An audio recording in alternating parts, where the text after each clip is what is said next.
Before you head into the show at the Mother Church of Country Music, you can stop by Cafe Lula and grab a bite to eat. The Ryman Auditorium's Jamie Yost is here with a sample today. Good to have you with us today. Good to be here, Leland. All right, Thank you. we are making a smoked salmon salad. Yes. I love salmon. I'm really going to try this because this looks very good. It's really good, and it's kind of traditional, but we put our own little twist on it to make it just a little bit different. So what we do is we start off with a smoked salmon. Okay. And you can either buy the packaged salmon in the grocery store, or there's a trick. If you want to do it at home on your stove, you can use a steamer basket.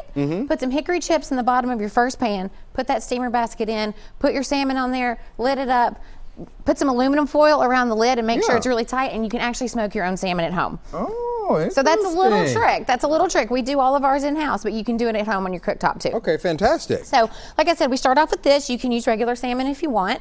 Start off with that, and then we're going to add, if you want to throw in some celery. Okay. We've got red onions. And we use our house-made pickles, but of course you can just use whatever you've got in your fridge. All right.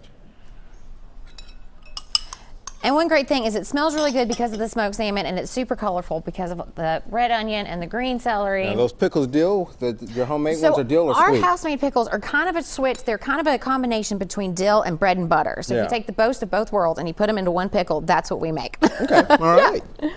And then I'm going to add in some lemon zest and then some dill to complement that fish flavor.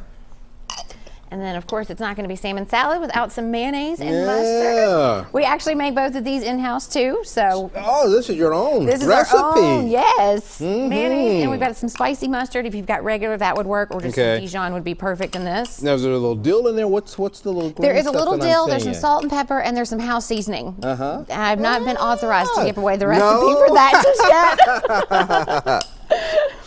So that's our mayonnaise. I'll put that there. Yeah, and some spicy mustard, and that's really it. And the great thing about this is we serve it on salads, sandwiches. You can eat it on its own. If you make it at home, put it on crackers. It's pretty versatile. And if you let it sit a couple of days, those flavors just really meld together, and it gets even better. Okay, so once I put this all together, and you said I can let it sit for a couple of days. How long can I let it sit in the refrigerator? I would say 3 to 4 days would be good. You know, like I said, after a while, those flavors will really start to hit peak, and it'll be really good. But I wouldn't let it sit over 4 days.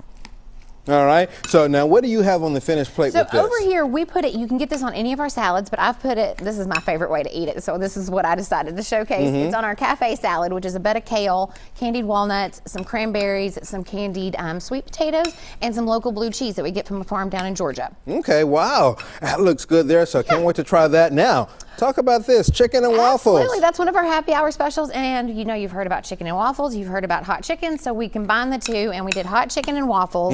We've got a little maple reduction on top, and of course, top it off with some of our house pickles. All right, and I hear you're partial to your mac and cheese over there. I am. We've got some smoked Gouda macaroni and cheese that is just delightful, but I always make sure to kind of balance it out with some of our cranberry Brussels sprouts, so I don't feel, you know, quite as guilty about eating it, but the smoked Gouda mac and cheese is where it's at. Fantastic. Now, some folks may be like me. I knew that you all had done the expansion and we're done with that, but I didn't realize that there was a restaurant there. So tell folks exactly where you're at. Absolutely. So we're on the Ryman Plaza. If you come in off of 4th Avenue, Cafe Lula will be right there on your left. We opened it up as part of the expansion, and kind of been gearing up and getting everything ready. And so when you walk up, you'll see it right beside the box office. And so it's really easy to go in, grab something to eat, and grab a drink before the show. Awesome. Well, thank you for being with us. I can't wait to try this. This is recipe number 5520. The restaurant is open daily and keeps late hours on concert nights. We will link you to cafelula.net for more information.